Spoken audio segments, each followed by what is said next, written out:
Hoje, neste encerramento, eu queria destacar para vocês duas frases. Uma da primeira leitura do livro de Samuel, segundo livro de Samuel, capítulo 7, que nós acabamos de ler. E a frase do anjo, do anjo Gabriel a Maria. Disse muitas frases, mas a frase que fica hoje para a nossa reflexão, mais que para a nossa reflexão, eu diria para o nosso...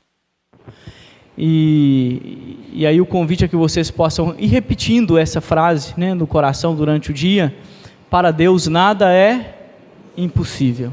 E é uma frase que a gente diz o tempo todo de qualquer forma, mas ela está situada no contexto. A gente fala que é o contexto para a mente humana do absurdo de um Deus que se fez carne. Então, para nós isso não humanamente é incompreensível.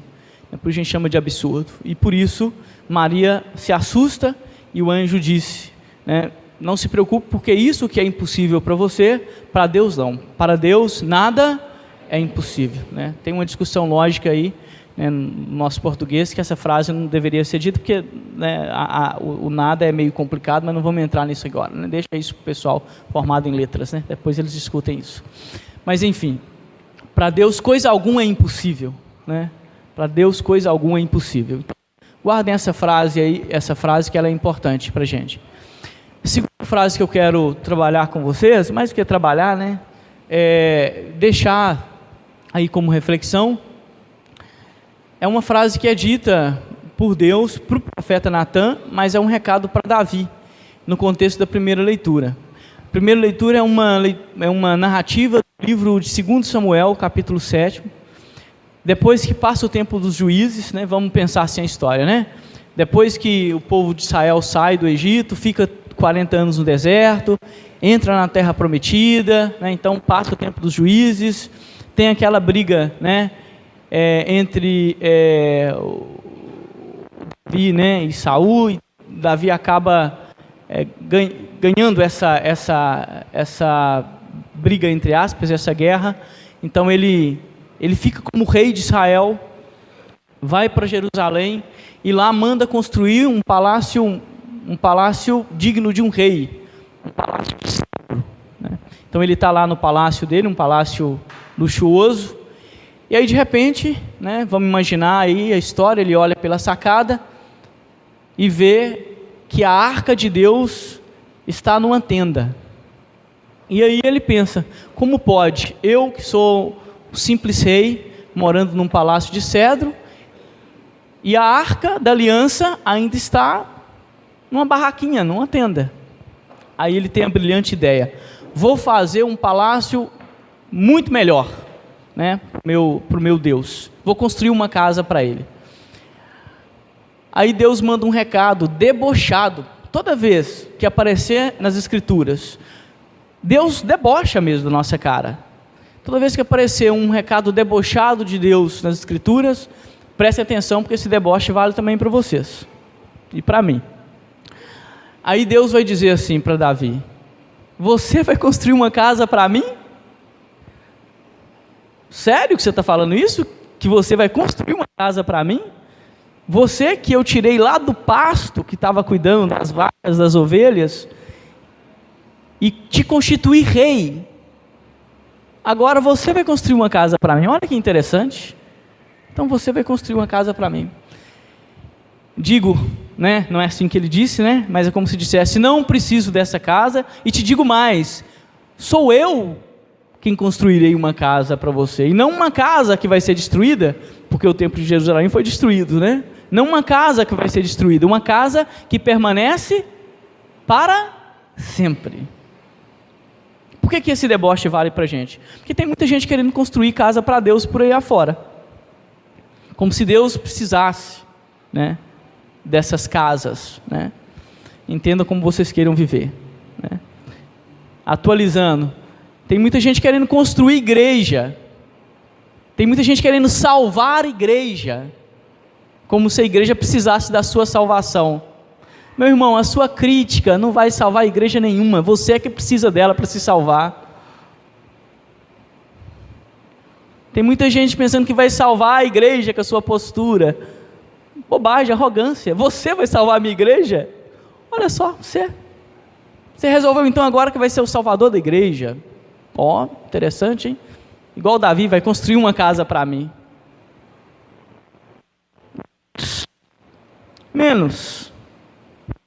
Calça o seu sapatinho aí de couro, anda nessa terra que eu te dei, mas mantenha o pé aqui. Não, você não vai salvar coisa alguma.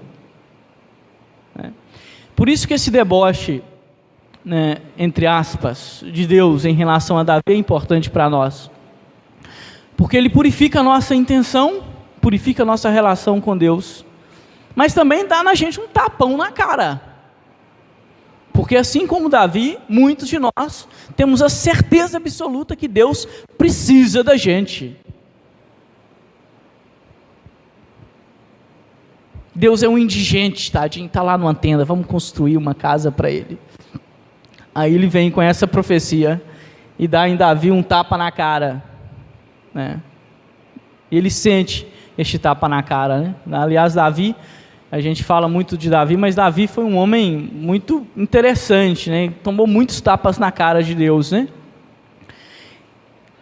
E aí eu termino essa homilia dizendo como que essa profecia se cumpre de uma forma muito bela. E no quarto domingo do Advento, essa leitura como que ela se conecta com o Evangelho.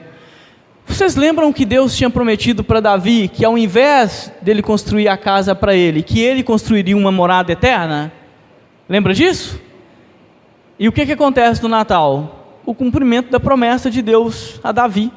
E o Verbo se fez carne e habitou entre nós. E é como se Deus dissesse: Davi, não quero morar em templo nenhum. Não quero morar em uma casa construída por mãos humanas. Eu não quero morar fora de vocês, eu quero morar em... Por isso o Verbo se fez. Eu vou morar na sua carne, não na sua casa. Eu vou morar na sua carne. E aí Paulo vai dizer: por isso nós nos tornamos templo. Onde Deus mora agora? Onde é a morada digna de Deus?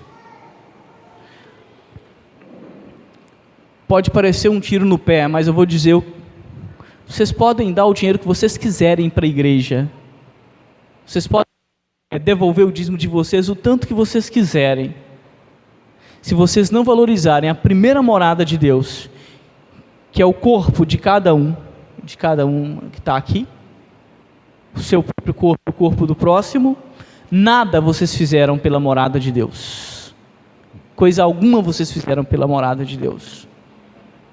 Não são essas paredes, nós necessitamos dela, porque não queremos tomar chuva nem sol, que é a morada autêntica de Deus. Porque aqui inclusive pode estar cheio de infiéis, a começar pelo padre. Eu posso ser infiel a Deus? Este é o mistério do Natal. É isso que é o significado do presépio, né? É um Deus que disse para Davi: vai construir nada para mim, eu vou escolher a minha morada, eu vou escolher onde eu quero morar, e não vai ser numa casa que você vai construir. A minha morada será a sua carne. E aí o prólogo de João fecha isso de uma forma belíssima, né? O Verbo se fez carne e, eu diria, mais do que entre nós, habitou em nós. Louvado seja o nosso Senhor Jesus Cristo.